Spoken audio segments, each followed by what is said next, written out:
Prochain arrêt, Fleury, Merville.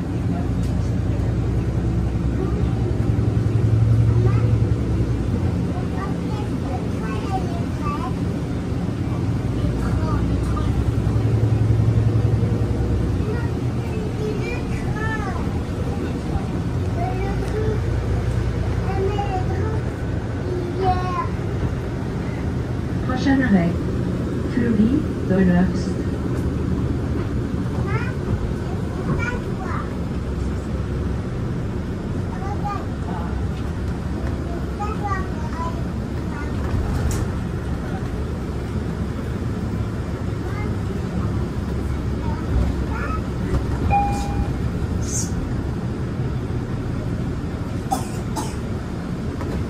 Prochain arrêt, Fleury, L'Esplanade.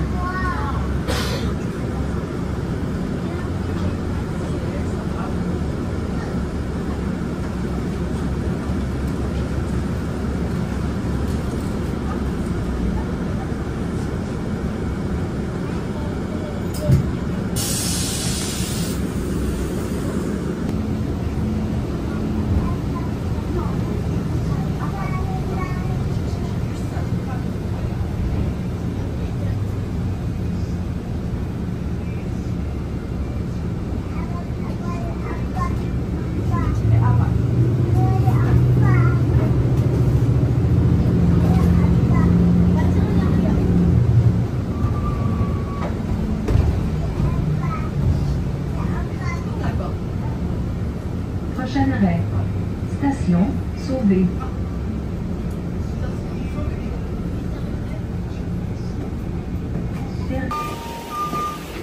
Station Sauvé.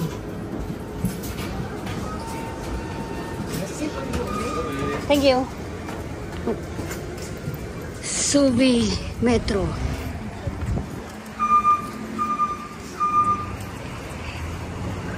Maulan ngayon guys. Sauvé Metro. Pasok tayo sa tren. Sauvé.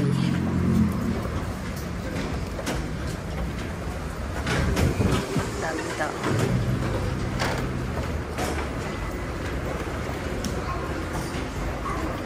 Dito pagpababa walang escalator eh.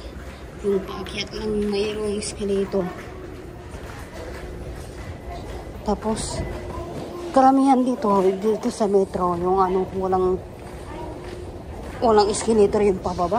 Maglalakad ka dito.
Salty, ibig sabihin exit.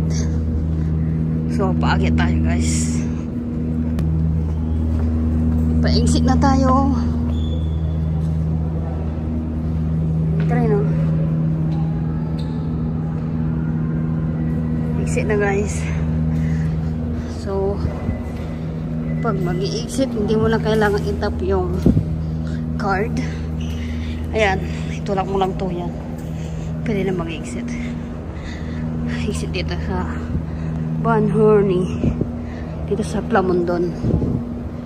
So, mag-take tayo ng escalator.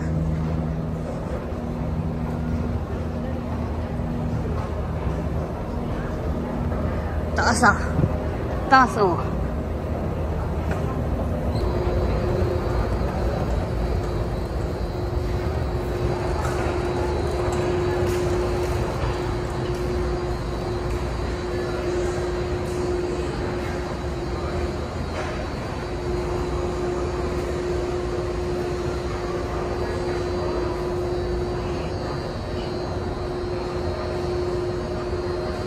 na tayo.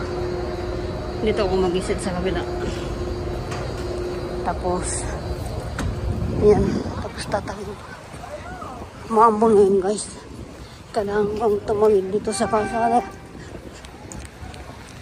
Sasakay ako ng bus. Sasakay ako ng bus ng 161. 161 na bus papunta sa yun, basta may pupunta na kuman. Tsaka ko na sasabihin pag ano, okay na. Yun o, may Tim Horton doon o. Tim Horton, ano pa ba yun? Dalarama. Iga, mga grocery, yan o, yan yung, ito yung TR guys, yan yung tren. Plamondon. Underground yung tren, dyan. May subway. Dito sa Plamondon guys, andito yung mga maraming Filipino restaurant. Diyan. Ang dami diyan. Diyan sa hilera na yan, ang dami Filipino restaurant. Tapos doon pa banda yun, daming Filipino restaurant diyan. Pag mga nandito sa Canada, pag nandito kayo sa Canada, dito sa Montreal, kung nag-crave kayo ng mga Filipino food, kung di kayo makaluto, pwede kayong pumunta dito. I mean, kung di kayo makaluto sa mga bahay ng amo nyo. So, yun.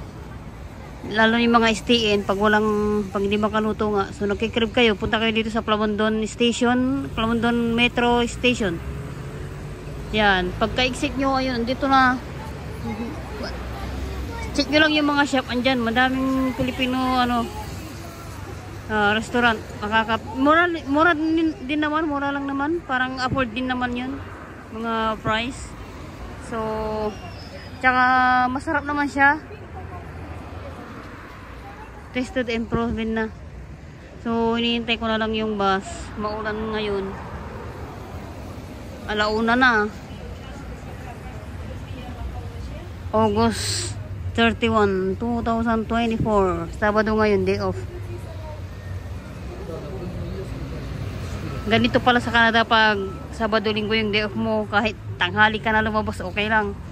Sa Hong Kong kasi, lalabas ng napakaaga para lang masuli yung isang araw na day off.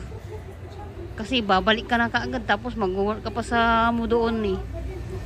Pag dito sa Hong Kong is, pag uwi mo, hindi ko muna kailangan magtrabaho, diretso ka na sa bahay. Tsaka Sabado, Linggo lang yung Sabado, Linggo yung day off. So maganda. Kaya anytime pwede kang lumabas pag Sabado. Yung iba naman, pwede silang lumabas ng bahay ng Friday ng gabi, tapos babalik sila ng Sunday ng gabi sa amo. Yung mga may boarding house, ganon. So ako, bago pa lang ako, ayokong mag boarding house muna kasi siyempre tipid-tipid muna tayo. Mahal din yung bayad, mga 300 monthly. 300 monthly yung bayad sa boarding house. Mahal din yun, no? So, stay na lang, makatipid pa para mabawi muna yung nagastos sa Pinas ba? Di ba? Tipid-tipid muna tayo kasi bago pa lang tayo eh. Para mabilis makaipon. Tsaka wala pa na masyado tayong alam eh. So, tiis-tiis muna ngayon. Commute muna. Wala pa tayong mga kotse eh.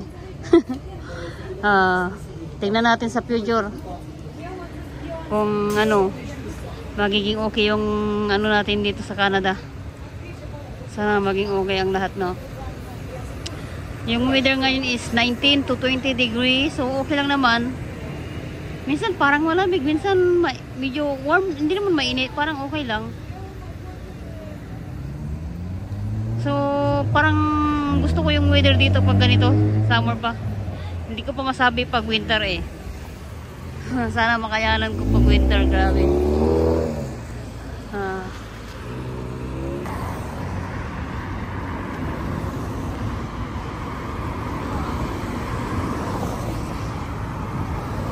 Nakalakad ako guys.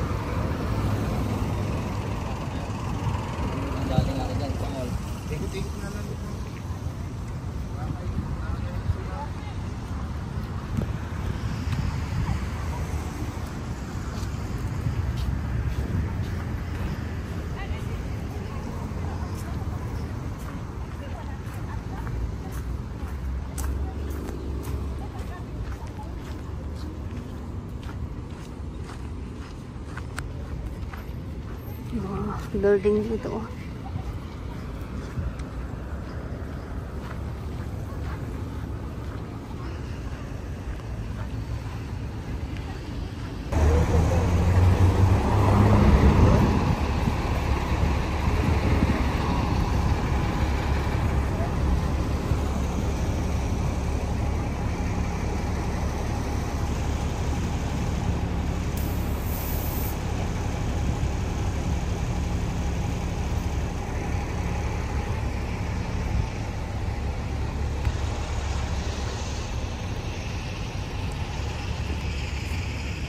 Canadian Tar, Rice Sands, Pipe, Plaza, Cottage.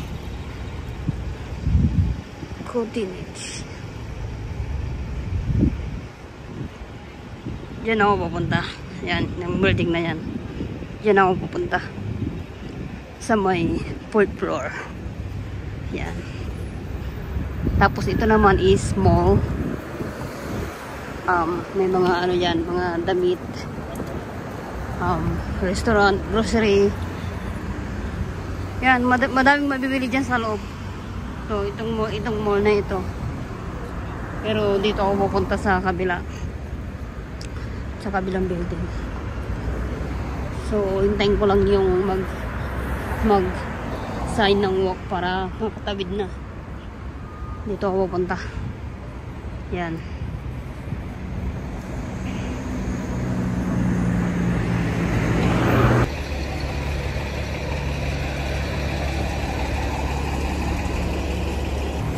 Ay guys, medyo maulan. Tumataba na talaga ako. Kailangan kong tumawid doon sa kabila.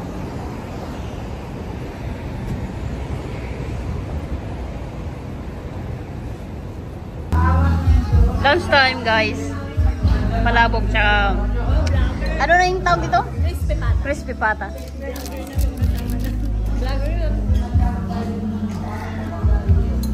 Tapos daw, goto. Lugaw yan. Ito goto, lugaw yun. Yan. Ito yung kasama ko.